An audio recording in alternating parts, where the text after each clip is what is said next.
Busog ka na ba? Baby? Ha? Yeah? Busog na? Na-scratch niya yung face niya kasi tinanggal niya yung mittens niya. Scream-a-pilla. Yeah, you're the scream-a-pilla. Yo, mabuhay! Pilipinas! What's up, Senior Gen, guys? Today, I'm going to bababa sa lobby kasi may bisita tayo. Ayan. Sina Mami at Nitro. Babayaan mo na. Nagbe-breastfeeding si Mami. Alright guys, tara na. Sino kaya ang ating bisita ngayon?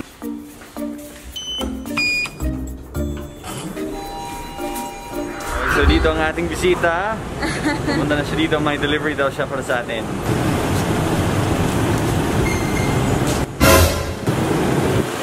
Ayun o! Ating bisita. Hello po. Wow, thank you so much. Ayun o! Monster Wings! Si Kiki o.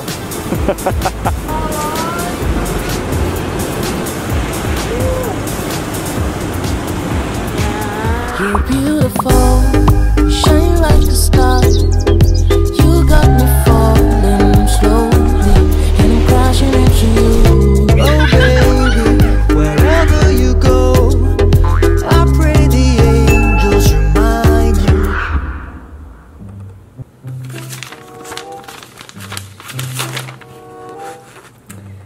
Thank you. We appreciate your efforts bringing good vibes to people every step of the way. It is never easy to be an example to many followers, especially as someone who strives to be the best role model as they can. As a thank you, here is a token to delight your tummy. Keep being an inspiration. We in Monster Wings support the very ingenuity of each individual. Wow. So ayan, Dwaine fam, Monster Wings have sent us some goodies. Actually, it's our tanghalian. So Shanta and I are gonna do a mukbang at sagutin po natin yung mga questions nyo na binabasa namin sa comments. Alright, Dwaine fam. Ako pala si Pabibo. Sino ka? Si Pabebe. Yeah, si Pabebe. Si Pabibe, ang ating bebe. He is asleep. Guys, so today we are going to do a mukbang and we're gonna talk about an issue na pinapag-usapan ni Shanta. Pinapag-usapan namin ni Shanta. Ako lang may pag-usap sa sarili ko. Okay, look at this stuff. Oh my goodness, look at this, guys. This is amazing. Ready? Insert hallelujah sound effect. Ay. Saan ko dito? Ito. Insert hallelujah sound effect here. Are you ready? Ay, wala. For wings. Diba? Nag-take shot ka na ba? Look at that, guys. Oh my goodness. That is freaking amazing. Ooh. Lord, spicy. Oh, ganun din. Ganun din. Puro wings, no? Kaya wala Monster Wings ang tawag. Anong flavor Oh, niya? yeah. Garlic parmesan. Ang hirap. So, napansin niyo may braces si Shanta, no? We are actually going to get them taken off, no? Char. Hindi ba tapos yung pag-ayos ng ngipin ko? Kasi naabutan ako ng pandemic. So, nangyari, ngayon, gusto ko na lang siyang patanggalin muna para hindi ako nagmamadaling mag-floss. Alam mo yun, ako din naman matulog na hindi nag-toothbrush, hindi nag-floss kasi hindi ako comfortable. Kaya nag-decide ako na papatanggal ko na lang. Tapos, tsaka dahil sarado yung dentist, mahirap like, di ba you're supposed to go every month for check-up and adjustment? Wala na, so sayang. Ang main topic sa video na to is, lilipat na ba kami sa Australia? Or hindi? Ano siya? Anong gusto mo? alam na nila yun. Alam na nila yung gusto ko. Anong gusto mo? Gusto ko, vacation lang sa Australia, tira sa Leyte. Ganun ba? Ako, gusto ko tumira sa Australia, vacation sa Leyte. Kung walang pandemic, I would prefer dito sa Pilipinas. Pero dahil may pandemic, I prefer doon sa Australia. Kaso, imposible ngayon. Kasi, walang nagpa-process ng visas for Australia right now. Because, you know, baka may COVID ka, bebe. Sabi ko sa'yo. Hindi na yan drama. Totoo na yan. Ano? Kukunin ba natin si Bebe? Ang minamahal ko po, aking diwata. Grabe, ang sarap! Yee-hoo! Alright guys, so feeding na si Shanta, nag-breastfeeding na siya kay NITRO. So ako na lang muna. You know, it's very hard pag kaming dalawa ang mag-vlog kasi super demanding si baby. So ayan, akin na lahat to. Pinag-uusapan namin ni Shanta kung dapat lilipat ba kami sa Australia or hindi. Sa ngayon, kung pwede lang sana teleport na lang kami doon sa Australia. Walang visa na kailangan. Kasi nandun yung family ko. Miss ko din yung family ko. So sana kasama ko din sila. Marami kasi kami. Anim kaming magkakapatid. Ako yung panganay. So close kami as a family. And parang, na-miss ko lang yung bonding namin dun. At saka madali lang ang buhay. Kung wala kang trabaho, bibigyan ka ng sahod ng government. O, diba? Sarap, no? Pero yung walang totoong mahirap dun. Like, wala kang problema pagdating sa finances, basta Australian citizen ka. Yan ang maganda dun sa amin. The only reason I would want to move to Australia is because nandun yung pamilya ko at madali lang ang buhay dun. Yun yung maganda sa Australia, kaso feeling ko mas okay dito kasi masayahin ang tao.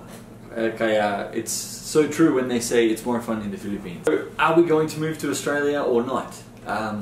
The answer is no. No, we're not going to move to Australia kahit wala ng lockdown. We decided na lilipat na lang kami dun sa Leyte. Kung saan nandun ang family ni Shanta. So, events host ako dati. Ngayon, wala nang events. Cancelled na lahat dahil sa COVID-19. Next year, baka tuloy na next year, pero hindi tayo sure, di ba? Hindi natin alam kung anong mangyayari sa future natin. So, yeah, kaya wala na akong work dito sa Metro Manila. YouTube lang talaga ang income namin. At saka Field Talk. So sabi ko kay Shanta, lipat na lang tayo. Huwag na tayo dito sa Metro Manila. Sa province na lang tayo. So, yan ang plano namin. As soon as we can, as soon as we are able, lilipat na kami sa province. Sa Leyte na kami. Pero may pros and cons naman, no?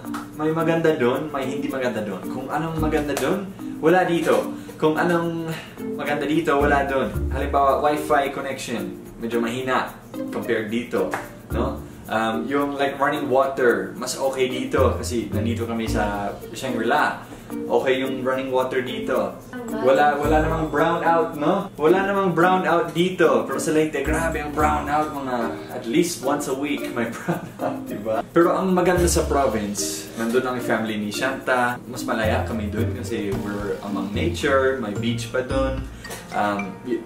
Yung mga food, mga pagkain dun, grocery, mura lahat sa province.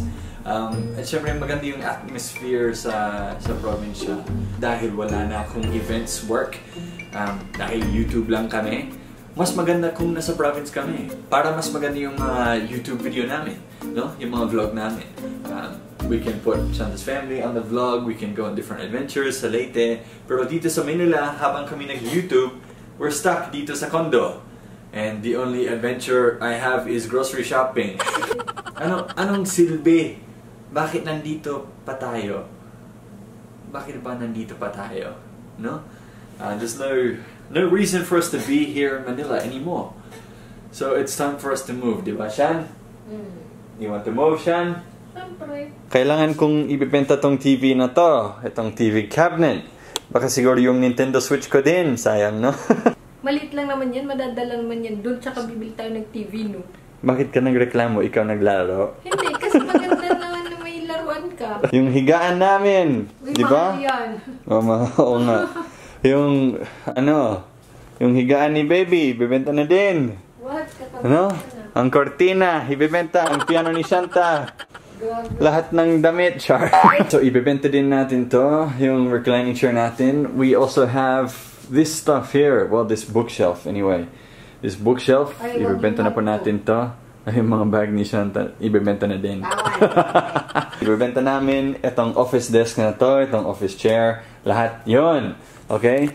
Pati yung ref. Yung ref. Okay, we have to sell the ref. Oven din. Ibebenta din namin to. Nako, magkano lahat na to? So yeah, we can't take all of this big furniture to the province. It would just be like sobrang mahal, sobrang hassle. Yeah, we're just gonna sell it all and then move to the province. Yan ang plano namin. Nag-try na ako ng spicy. Dapat pag kumain ako ng spicy, magkakagas siya. So ano tingin mo, Shan? Are you happy that we're leaving Manila and lilipat na tayo sa Caligara? Wala naman akong work dito na, di ba? Alinlangan pa rin ako kasi komportable dito. Di ba, Shan? Komportable naman dito sa Shangri-La. We have everything we need close by.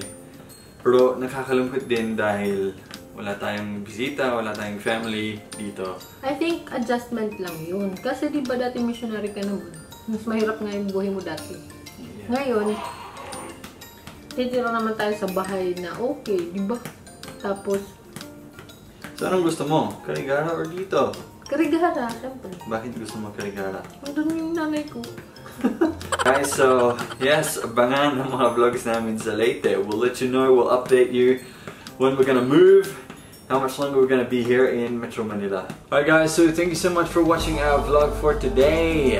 Maraming salamat. We're gonna finish eating all of this stuff. Punta po kayo sa channel ko, Yes, Shanta Woolley. And we'll see you sa sunod na video natin. Alright guys, kita kids, bye for now. Kain po. You got me falling slowly, and I'm crashing into you.